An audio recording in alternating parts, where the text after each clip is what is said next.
Hi, so it's been a little while since I've made a video like this where I'm standing up and I'm just trying to talk to the audience a little bit. And yeah, I just thought I'd give an update and share what's been going on. So in Tianjin, where I live, there's been a lot of, I guess, hysteria about COVID-19. So we've had to do like daily testing and the pools have been closed, so I haven't been able to go swimming, which has been pretty frustrating, pretty annoying. But apart from that, it's been pretty good. Just been spending a bit of time with the people I love and enjoying myself in that way. But my university semester begins this week, so I'll be getting deeply into that.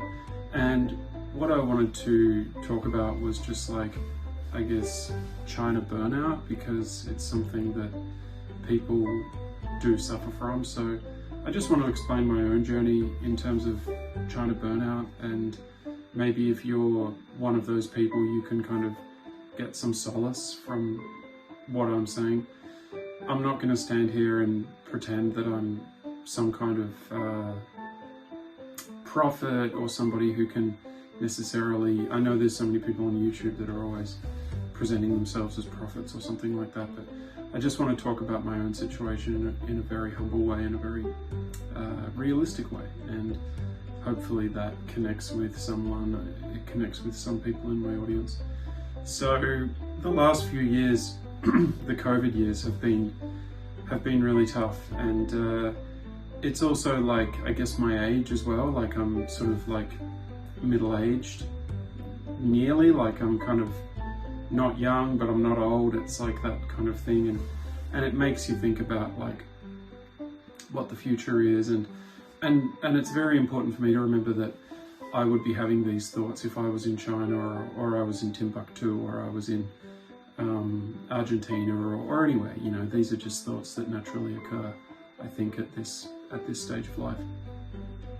But in China, it is even more amplified, I guess, because you do sort of feel like, it's very, as much as it's, people sort of, this is the reality, like I'm dancing around it a little bit, but as much as it's easy to think of yourself as belonging, it's like super easy to think of yourself as not belonging, because you look different, you don't understand the culture as well as the local people.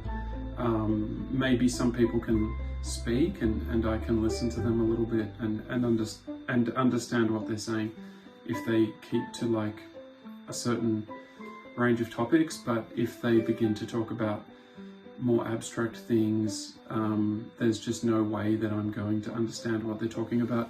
And that's the reality, of my life. Like, I'm not saying that I've achieved some kind of like Chinese ability. I'm just being honest and saying like, that's the reality of my life. It's not the ideal situation, but it's just the reality.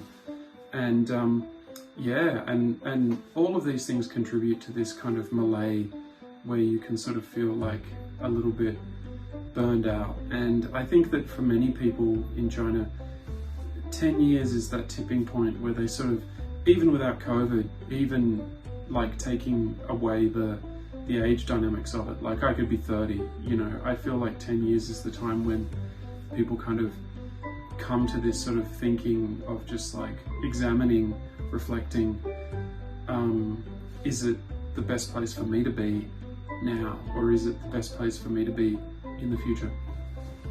And in my own experience, like I've just had to eat humble pie, and just this is like my story. Like, this is all I want to say. So it's going to be over in a couple of minutes if you just stick by.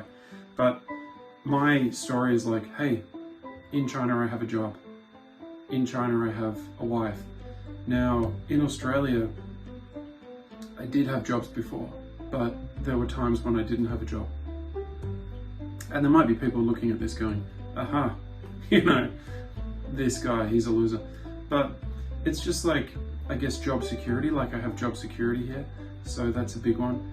And life's tough, life's tough. You've got to deal with it. And in this country I have a wife, so that's something that I didn't have in my own country before, and that's a wonderful thing, like someone that depends upon me and someone I can depend upon.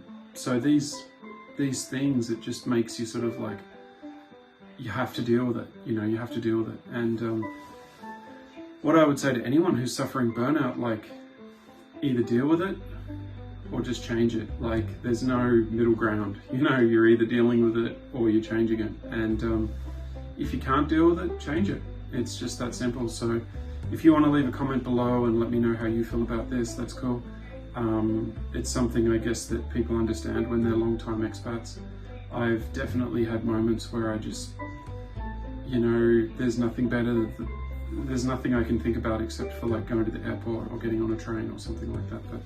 But it just, those two realities of my life, that I have job security here, that I have someone who depends upon me here, it's just, that's what's kept me here, and that's what's keeping me here, and that's what's motivating me. So yeah, so let me know what you think in the comments below, and I hope everybody's well. Bye.